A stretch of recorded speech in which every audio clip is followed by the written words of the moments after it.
Usap-usapan ngayon sa social media ang posibilidad na mapasali sa mga kalahok ng Metro Manila Film Festival 2026 ang susunod na pelikula ni Kim Chiu at Paulo Avellino. Bagamat wala pang opisyal na kumpirmasyon mula sa kanilang kampo o sa pamunuan ng MMFF, hindi napigilan ng mga fans na umasa at magbigay ng kani-kanilang hula. Mula nang maging matagumpay ang tambalang Kim Pao sa telebisyon at pelikula, marami ang naniniwalang handa na silang maging isa sa mga pangunahing love teams na maaring manguna sa takilya sa isang malaking film festival.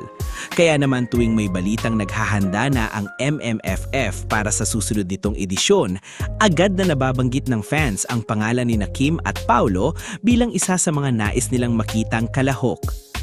Sa iba't ibang social media platforms, sunod-sunod ang mga posts ng supporters na nagsasabing panahon na umano para magkaroon ng MMFF entry ang dalawa. May ilan pang nagsimulang mag-manifest na sana ay mapili ang kanilang susunod na proyekto upang mas mapanood ng mas maraming Pilipino sa panahon ng Kapaskuhan. Ayon sa ilang fans, napatunayan na ng Kim Pao ang kanilang malakas na chemistry at kakayahang magdala ng mga proyektong tinatangkilik ng publiko. Dahil dito, naniniwala silang malaki rin ang magiging potensyal ng tambalan sa box office kung sakaling mapasama sila sa Metro Manila Film Festival. May ilan ding netizens ang umaasang kung matutuloy man ito, isang kakaibang kwento ang ihahain ni Kim at Paulo.